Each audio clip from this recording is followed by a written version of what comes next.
Le Conseil des jeunes de Créteil a parcouru la France et l'Europe pour rencontrer celles et ceux qui s'engagent. À travers leurs témoignages, nous avons découvert des parcours, des motivations et des formes d'action variées. En chemin, nous nous sommes posé la question. Quelle forme peut prendre l'engagement ? L'engagement, un mot que l'on connaît tous et pourtant si dur à définir. Le dictionnaire définit l'engagement comme l'action de s'impliquer pour répondre à des besoins concrets. Dans une ville, il se manifeste par des initiatives citoyennes, des actions solidaires ou des projets pour améliorer la vie collective. Cet élan repose sur un choix personnel, celui de vouloir agir pour les autres et pour soi. Mais que signifie vraiment s'engager et pourquoi est-ce si important ? Et en fait, c'est vraiment un moule. Une fois qu'on rentre dedans, on s'imprègne, et une fois qu'on est assez imprégné, qu'on se sent capable, justement, on va essayer de retransmettre un peu tout ce qu'on a appris. Que l'engagement, il est perpétuel, mais une chose qui me semble importante dans l'engagement, c'est qu'il n'y a aucune obligation. Donc, on peut très bien être engagé à fond sur une cause sans y être obligé. Nous sommes allés rencontrer des personnes partout en France pour avoir leur définition de l'engagement. Actif, Entraide, La détermination, rencontre, Agir, de l'espoir, solidarité, évoluer, y croire. Et qui doit rester authentique. Je pense que l'engagement, c'est aussi un système pour pas sombrer dans la négativité, parce que quand on regarde tout ce qui se passe dans le monde, on a tendance à se sentir un peu dépassé par tous ces événements. Et on va pas pouvoir résoudre à nous tout seuls ces crises, mais se dire qu'on s'est engagé un petit peu pour ça, ça aide.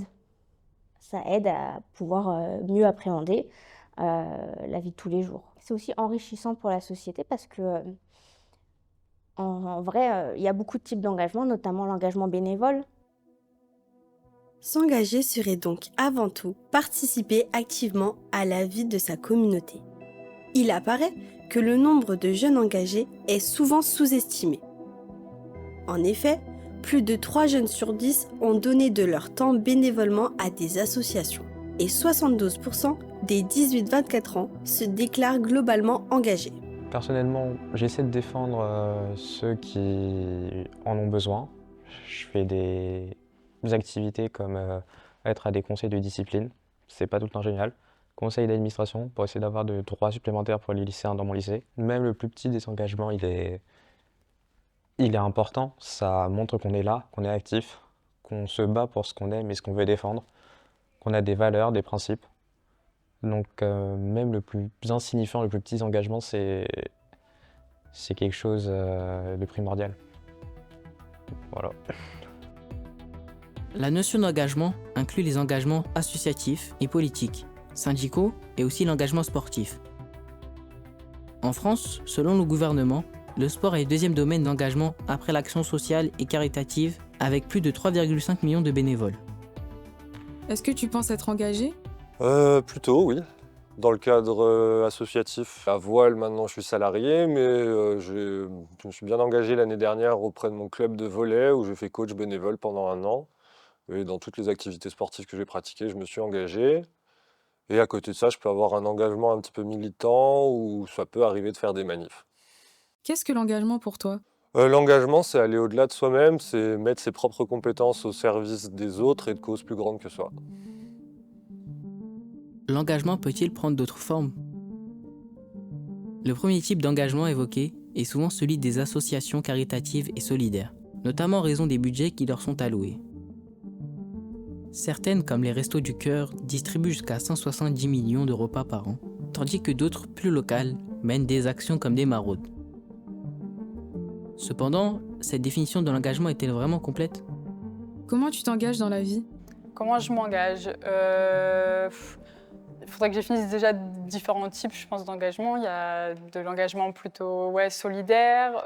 Moi, j'ai aussi un engagement environnemental, on va dire. Je pense que l'engagement environnemental, ça, je le fais un peu tous les jours. C'est-à-dire, on fait attention à ne pas prendre une douche trop longue. On fait attention à, je sais pas, par exemple, manger des aliments de saison. J'ai fait le CME, donc le Conseil municipal des enfants petites. Et je me suis rendu compte que, fin de lycée, j'avais vraiment envie de m'engager, surtout que je m'intéresse de plus en plus à la politique, tous ces sujets-là. Et je me suis dit, en fait, l'engagement citoyen et dans des instances citoyennes des villes, c'est le meilleur moyen pour faire tout ça, quoi. Le CLJ, à mes yeux, il a autant d'importance que mon sport ou que mes études, en fait. C'est vraiment...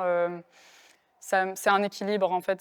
C'est quelque chose qui pourrait me permettre derrière d'accéder au métier que je souhaite. Moi, j'aimerais beaucoup travailler dans la politique et dans tout ce qui va être collectivité territoriale, tout ça. Et c'est vrai que ouais, l'engagement citoyen, pour moi, ça fait de plus en plus partie de moi et c'est quelque chose que j'aime beaucoup faire. À l'origine, s'engager signifiait se mettre en gage, se lier par une promesse morale ou sociale. Cette notion qui a traversé les siècles trouve encore une résonance aujourd'hui avec des actes symboliques comme le mariage. Les formes d'engagement évoluent avec le temps et aujourd'hui on peut se servir des réseaux sociaux pour soutenir ou dénoncer une cause, défendre des personnes ou des idées. Mais peut-on vraiment s'engager depuis son canapé ?